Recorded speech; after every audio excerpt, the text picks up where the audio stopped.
നമസ്കാരം, welcome back to our channel. ഇന്ന് ഞങ്ങൾ ഇവിടെ വീഡിയോയുമായി വന്നിരിക്കുന്നത് വൈകുന്നേരത്തെ ഒരു സ്നാക്സ് ഐറ്റമാണ്. ഞങ്ങളുടെ ഈ ചാനൽ സബ്സ്ക്രൈബ് ചെയ്യാത്തവർ പ്ലീസ് സബ്സ്ക്രൈബ് ചെയ്യുക. ഇതിനാവശ്യമായിട്ടുള്ള സാധനങ്ങൾ എന്തൊക്കെയാണെന്ന് നോക്കാം. ഇതിന്റെ അളവ് ഞാൻ വീഡിയോ ചെയ്യുമ്പോൾ പറയുന്നതായിരിക്കും. ആദ്യമായി വേണ്ടത് നമുക്ക് മൈദയാണ്.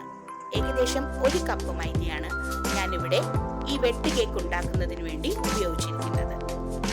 ഇത് നന്നായിട്ട് അരിച്ചെടുക്കുന്നത് കൊണ്ട് തന്നെ ഈ കട്ട കെട്ടിയിരിക്കുന്ന മൈദാപ്പൊടിയെല്ലാം നമുക്ക് മാറ്റാൻ സാധിക്കുന്നതാണ്. അതിലേക്ക് ഏകദേശം 1/2 ടീസ്പൂണോളം സോഡാപ്പൊടി ചേർത്ത് കൊടുക്കുക. അതിനുശേഷം ഈ മാവിലേക്ക് നമ്മളൊരു 1/2 ടീസ്പൂൺ ഉപ്പ് ചേർക്കുകയാണ്. കളറിന് വേണ്ടിയിട്ട് ഞങ്ങൾ കളർ പൊടിയല്ല ചേർക്കുന്നത്, പകരം മഞ്ഞൾ പൊടിയാണ് ചേർത്തിരിക്കുന്നത്. ഇതെല്ലാം കൂടെ ഒന്ന് നന്നായിട്ട് മിക്സ് ചെയ്യാം. ഇനി നമുക്ക് ആവശ്യമായിട്ട് വേണ്ടത് മുട്ടയാണ്. അപ്പോൾ ഈ 2 മുട്ടയും ഈ ഒരു പാത്രത്തിലേക്ക് എടുത്ത് നന്നായിട്ടൊന്ന് ബീറ്റ് ചെയ്തെടുക്കുക. ഏകദേശം ഒരു ഇച്ചിരി നേരം ഒരു മിനിറ്റോളം നന്നായിട്ടൊന്ന് ബീറ്റ് ചെയ്തെടുക്കുക. അതിലേക്ക് ഞാൻ ചേർക്കുന്നത് പഞ്ചസാരയാണ്. ഏകദേശം 4 ടേബിൾ സ്പൂൺ പഞ്ചസാര പൊടിച്ചതാണ് ചേർത്തിരിക്കുന്നത്. ഇത് ഒരു ഇച്ചിരി മധുരമുള്ള ഒരു സ്നാക്സ് ആണ്. വൈകുന്നേരം ചായയുടെ കൂടെ വളരെ പെട്ടെന്ന് ഉണ്ടാക്കാൻ പറ്റുന്ന ഒരു സ്നാക്സ് ആണ്. അതുകൊണ്ട് തന്നെ ഇച്ചിരി മധുരമുള്ളതാണ്. നിങ്ങൾക്ക് കൂടുതൽ മധുരം വേണമെങ്കിൽ ഇത് നിങ്ങൾക്ക് ചേർക്കാവുന്നതാണ്.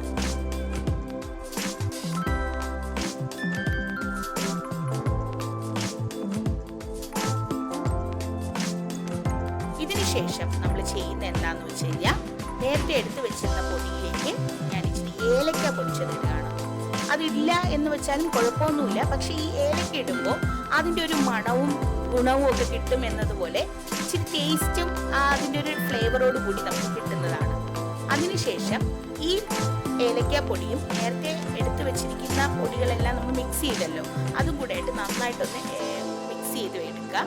അതിനുശേഷം നമ്മുടെ മുട്ടയും പഞ്ചസാരയും കൂടെ ആയിട്ടുള്ള മിക്സ് ചെയ്ത മിശ്രിതം ഇതിലേക്ക് ഒഴിച്ചു കൊടുക്കുക. വളരെ പാകപ്പെടുത്തി ഈ മിക്സ് നന്നായിട്ട് കുഴച്ചെടുക്കുക. കുഴയ്ക്കുമ്പോൾ ഓർക്കുക, ഒരു ചപ്പാത്തിയുടെ രൂപത്തിൽ വരത്തക്ക രീതിയിൽ മാവ് നന്നായിട്ട് കുഴച്ചെടുക്കുക.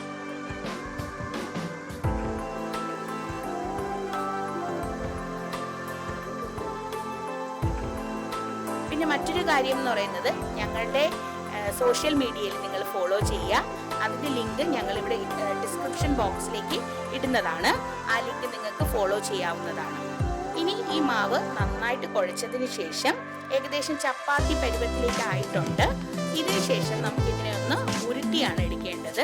അതിന് വേണ്ടിയിട്ട് നമ്മൾ എന്താ ചെയ്യുന്നതെന്ന് വെച്ച് കഴിഞ്ഞാൽ, ഈ മാവിനെ നമ്മൾ കുറച്ച് മൈദാപ്പൊടി ഒന്ന് വിതറിയിട്ടിട്ട് അതിലേക്ക് ഈ മാവിനെ നമ്മളൊന്ന് ആ പൊടിയുമായിട്ടൊന്ന് മിക്സ് ചെയ്യണം. ഇത് ചെയ്യുന്നത് കൊണ്ടുള്ള പ്രയോജനം എന്ന് പറയുന്നത്, ഇതൊന്ന് ജസ്റ്റ് ഇച്ചിരി കൂടെ ഒന്ന് സോഫ്റ്റ് ആകും. അപ്പോൾ കുറച്ചുകൂടെ ക്രിസ്പി ആവാൻ കുറച്ച് എളുപ്പമായിരിക്കും. ഈ മാവ് നമ്മൾ കുറച്ച് കൂടുതൽ ഇങ്ങനെ ചെയ്യുന്നത് കൊണ്ട് ആ മാവ് പൊടിഞ്ഞു വരുമ്പോൾ, അതായത് നമ്മുടെ ഇത് വെട്ട് കേക്ക് രൂപപ്പെട്ട് വരുമ്പോൾ കുറച്ച് ക്രിസ്പി ആകാൻ വളരെ നല്ലതായിരിക്കും. ഇത് നന്നായിട്ട് കുഴച്ചതിന് ശേഷം ഇതിനെ നമ്മുടെ ഒരു റോൾ രൂപത്തിൽ, അതായത് ഇച്ചിരി നീളത്തിനുള്ള രൂപത്തിലേക്ക് ഇതിനെ ഉരുട്ടി എടുക്കണം. അപ്പോൾ നമുക്കത് നോക്കാം അതെങ്ങനെയാണെന്ന്. ഏകദേശം ഈ രൂപത്തിലേക്ക് ആക്കി വെക്കുക. എന്നിട്ട് അതിനെ ഒരു തുല്യ അകലത്തിൽ ഇതിനെ നമുക്കിങ്ങനെ മുറിച്ചെടുക്കാം. ഏകദേശം ഞാൻ ഈ ഒരു മാവിനെ ഏകദേശം 10ഓളം പീസുകളാക്കി കട്ട് ചെയ്യുന്നുണ്ട്. ഈ കട്ട് ചെയ്തതിന് ശേഷം ഇത് നിങ്ങളുടെ അളവിനനുസരിച്ച് വലുതാക്കണമെങ്കിൽ വലുതാക്കാം, ചെറുതാക്കണമെങ്കിൽ ചെറുതാക്കാം. ഞാനിവിടെ എടുത്തിരിക്കുന്ന ഏകദേശം 10ഓളം പീസുകളാണ്. ഇതിനെ ഓരോന്നിനെയും ക്രോസ് ആയിട്ട് കട്ട് ചെയ്യുക. ഈ വെട്ട് കേക്ക് എന്ന് വരാനുള്ള മെയിൻ കാരണം തന്നെ ഇങ്ങനെ ക്രോസ് ആയിട്ട് കട്ട് ചെയ്യുന്നത് കൊണ്ടാണ്. ഈ ക്രോസ് ചെയ്ത് കട്ട് ചെയ്തതിന് ശേഷം നമ്മൾ എണ്ണ എടുക്കുക. പ്രത്യേകം ശ്രദ്ധിക്കുക, തിളച്ച എണ്ണയിൽ ഇടാതിരിക്കുക. കാരണം തിളച്ച എണ്ണയിൽ ഇട്ട് കഴിഞ്ഞാൽ പുറം ഭാഗം നന്നായിട്ട് മൊരിഞ്ഞു വരും, പക്ഷെ അകം ഭാഗം വേവത്തില്ല. അപ്പൊ ചെറിയ തീയിൽ വെച്ച് അതൊന്ന് നന്നായിട്ട് പൊരിച്ചെടുക്കുക. നമുക്ക് അതുകൊണ്ട് തന്നെ ഇത് നന്നായിട്ട് പൊരിഞ്ഞു വരുമ്പോൾ നല്ല ബ്രൗൺ കളർ രൂപത്തിൽ വരും. ഈ ബ്രൗൺ കളർ രൂപം വരുന്നത് വരെയും നമ്മൾ എന്ത് ചെയ്യുക, ഇത് ചെറിയ തീയിലിട്ട് വേവിച്ചെടുക്കുക. ഒത്തിരി എണ്ണയൊന്നും ആവശ്യമായിട്ടുള്ളതല്ല, വളരെ പെട്ടെന്ന് ഉണ്ടാക്കാൻ പറ്റുന്ന ഒരു സ്നാക്സ് ആണ്. ഇപ്പോൾ ഈ രൂപത്തിലെത്തുമ്പോൾ നമുക്കിത് കോരിയെടുക്കാവുന്നതാണ്.